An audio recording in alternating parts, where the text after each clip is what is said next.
Hola, soc Pau i este és el nostre espai per a llibres i avui entrevistem a Pasqual Alapont. Hola, Pau. Molt de gust d'estar així amb vosaltres. Moltes gràcies. I ha sigut molt difícil adaptar un llibre tan llarg? Ha sigut difícil però també molt divertit, perquè les aventures del Tirant són extraordinàries, són molt boniques, no? Hi ha de tot, hi ha grans batalles, hi ha duels, hi ha amors, hi ha desamors, hi ha tot el que un escriptor pot desitjar. I el que no he passat molt bé és seleccionant els fragments que podrien ser més interessants. No? I per què vares escollir Tirant lo Blanc, precisament? Perquè Tirant lo Blanc representa coses molt boniques, representa l'ideal del cavaller. No només el cavaller és el personatge, el gran guerrer, que és el número number one, no? Sinó que el Tirant lo Blanc representa l'esperit del cavaller, el protector de la gent dèbil, i en aquest sentit són coses boniques, és un bon missatge de traslladar a les generacions futures. Tinc entès que això és un clàssic de la literatura. Per a tu, què és un clàssic i per què és tan important llegir-los?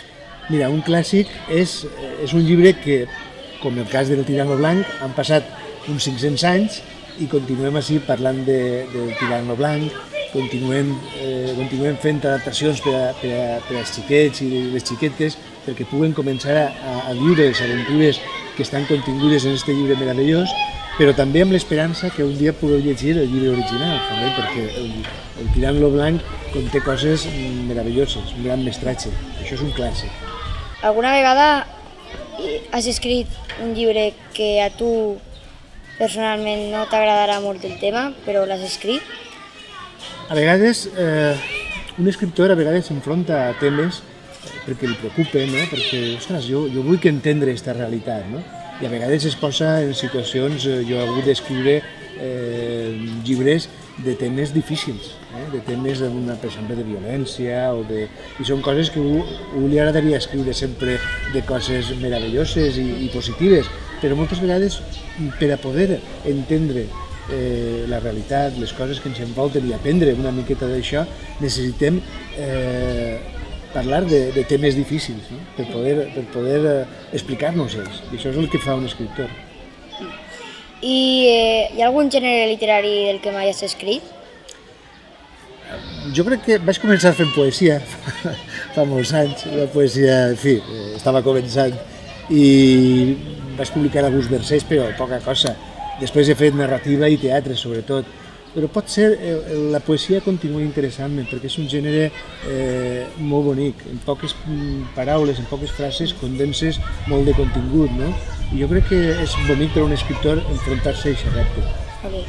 I quan, per exemple, estàs d'una excursió per el camp i se't ve una idea al cap i no tens com anotar-la, què fas? Com te'n recordes? Bé, hi havia un amic meu que deia, jo a vegades tinc una idea genial i sempre li venien les idees quan estava a punt de dormir-se. I deia, l'apuntaré demà, no? I la seva teoria era que si a l'endemà no se'n recordava de la idea és que potser no era tan genial. Per tant, a mi em passa un poc el mateix. Jo quan vaig pel camp el que intento és disfrutar de la vida. I lògicament se t'acudixen coses i penses, ui, això podria ser una bona idea per a un llibre o per a algun personatge que estàs treballant, i bé, intentes arxivar-ho d'alguna manera. Però també és bonic estar atent a les coses que et passen. Escriure llibres per a xiquets sent un adult és difícil o...? Jo diria que és tan fàcil i tan complicat escriure per a xiquets com per a adults. En definitiva, et poses en la pell d'aixòs personatges i intentes poder viure les experiències que es viuen. Però és el mateix, jo ho he dit moltes vegades, l'ambició literària com a escriptor és el mateix quan escric per a xiquets que quan escric per a adults. Doncs moltes gràcies, Pasqual. Moltes gràcies a vosaltres, estic molt content d'haver compartit aquesta estona amb vosaltres de llibres i molt bona lectura per a tots.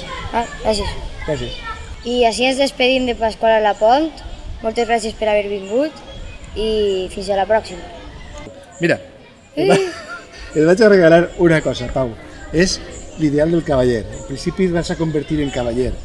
I què vol dir ser un cavaller? Pues que a partir d'ara hauràs de protegir el dèbil, i sempre és una gran responsabilitat. Estàs disposat a assumir-la? Sí que ja tinc que fer. Posar la mà davant i jo, amb la T de tirant i en la B de lo blanc, et nomene cavaller. Ui!